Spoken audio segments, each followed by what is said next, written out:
Late last month, the San Francisco County Transportation Authority put out a report. And the report was about Uber and Lyft and their impact in California, specifically in San Francisco, on traffic gridlock and air pollution. And not surprisingly, Uber and Lyft contribute heavily to gridlock and air pollution. Specifically, they looked at the fine particulate matter known as PM 2.5, which causes environmental haze and a slew of lung and heart issues with prolonged exposure. So no bueno. Now, in this video, what I'm going to do is I'm going to compare the original promise of Uber and Lyft, which was to take cars off the road, to what's actually happened. We're also going to look at five possible solutions to this worldwide growing gridlock and air pollution. And stick around. At the end of the video, I'm going to share with you why I feel that even though Uber and Lyft are contributing to these issues, our jobs as drivers are as secure as ever. Hey everybody, it's Jay Crater with the RideShare Guy. Drinking a little coffee, a little Joe in the morning. Let's see, it's 8 o'clock, so enjoying my coffee. So by way of background, when Uber and Lyft came out, they were burgeoning companies. The idea was that they would be good for the environment and good for traffic. The idea was 3 people want to go to work. Normally, those 3 people would drive to work, in their own cars. But instead, Uber would go pick up 1, pick up 2, pick up 3, then go and drop off 1, 2, and 3. 3 people, 1 car, a savings of 2 cars off the road. That was the original plan. So it hasn't really worked out that way. So we're going to jump into what this report said and also some solutions. So number 1, what happened instead? So I just had a conversation with a woman in my car, and I said, well, clearly, a passenger, I was taking her to the airport, and I said, well, clearly Uber and Lyft have not been good for the environment and have not been good for, for gridlock, for traffic. And she said, well, what's the difference? I could drive my car to the airport now, or I can have you drive me to the airport now. So it seems like it's just, what's the difference, And I said, well, you're not thinking this through. So for every time I'm taking you to the airport, there's 2 or 3 other drivers driving around waiting to get a ping to pick up a ride. So right there's, instead of just the 1 car that's taking you to the airport, there's 2, 3, 4, 5, depending on the market, more cars just driving around waiting. And as more drivers want to drive to make extra money, there's going to be more cars waiting. Now, this will make the service quicker because there'll be more drivers around you. So when you want to ride, you can get picked up very quickly. But that's putting more cars on the road.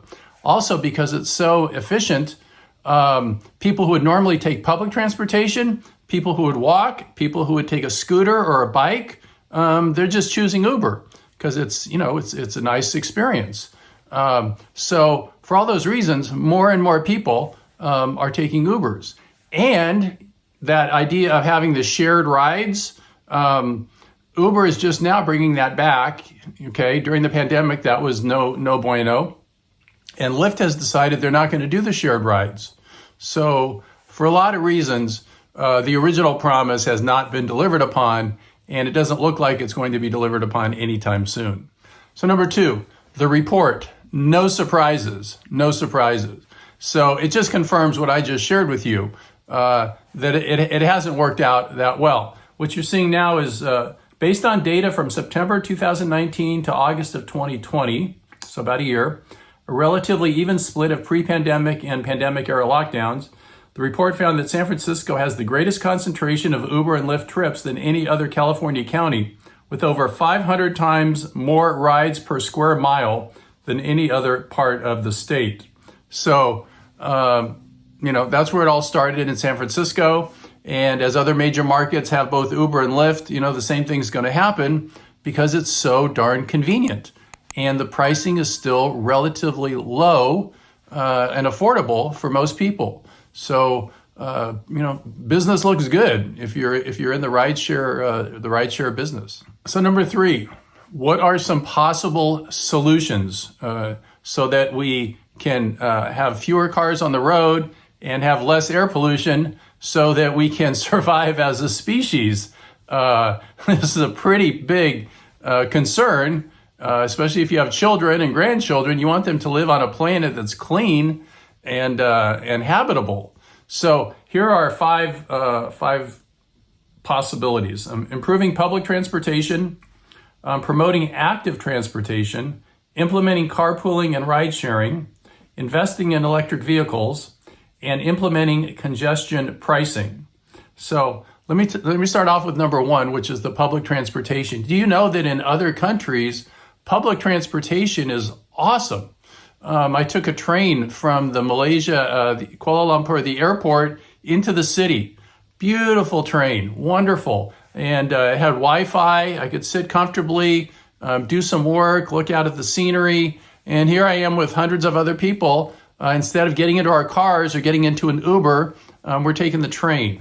So very, very, very efficient. In Copenhagen, I was there with my daughter Paulina, and we took the train, and everybody takes the train there to get around. It's like a subway system, and it's very quiet, very respectful, and there isn't the social stigma of public transportation as there is here. It's not dangerous. No one's worried about their, physical safety, and everybody does it because the ideal there, rather than comfort and convenience, is the environment. So we have a different mindset here when it comes to public transportation. So I don't know that it's ever going to pick up the way it does in other countries. Number 4, what do Uber and Lyft say about this report? So here's what you got.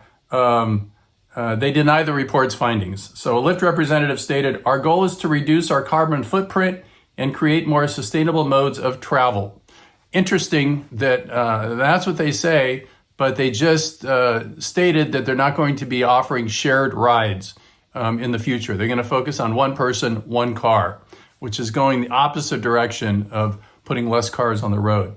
And then Uber said, broad conclusions should not be made based on old, outdated data.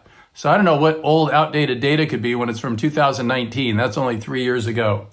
To Uber's credit, they do have a pretty big overall goal. And that's what you're seeing now. We're committed to becoming a zero emissions mobility platform by 2030.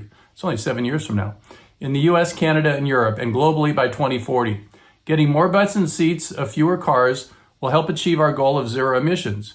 Uber will continue building products and features like UberX Share to encourage fewer cars on the road and less impact to the planet. And to Uber's credit, they are right now in about 8 or so cities with the shared program, and they're bringing 5 more cities online this year. It's not in Sacramento right now, but pre-pandemic, I did do a lot of shared rides for both Uber and Lyft, and it does work if you got passengers who actually want to use the service, don't mind being delayed a little bit, and they get to save like 20 to 30% on their fare. So it does work. But Lyft has decided not to pursue it. So hats off to Uber. So what are the key takeaways here? Well, we love our comfort. Human beings love comfort. And having someone, you just tap a few things on your phone, someone magically appears outside your house or your apartment, you walk out, get into the back seat, got some music playing, it's really nice and smells good and it's clean, it's a nice car, and you're driven to your destination and dropped off right at the door there. How can you beat that? And the pricing is pretty reasonable. So even though it's not good for the environment and is not good for gridlock at this point, our jobs are secure. People want that service. It's just so convenient, and nothing's really going to change that, especially here in America. So don't worry about the environment and gridlock affecting your job. But of course, this is a serious problem that we have to take seriously. But it's interesting. It's hard to take seriously because we don't really see it. I mean, you can see the gridlock, but in terms of the environment, it's changing so slowly that it's hard to even grasp where we're going and where we'll be, say, in 2050. How much hotter will it be? How many more fires will there be? How much more traffic will there be? These are things that, unfortunately, we have to contend with so that we can survive as a species. But for the time being, go out and drive, and your job is secure. All right, everybody, I want to say thanks so much for watching the video. If you liked it, give it a check. Hit that like button. If you haven't subscribed yet to our channel, subscribe. We bring out new content every single day to help you become a better driver, a more knowledgeable driver, and someone who can make more money in less time. All right. My name is Jay Crater with the RideShare Guy. Thanks for watching. Go tell somebody you love them, make their day, and be safe out there. I'll see you next time. Bye for now.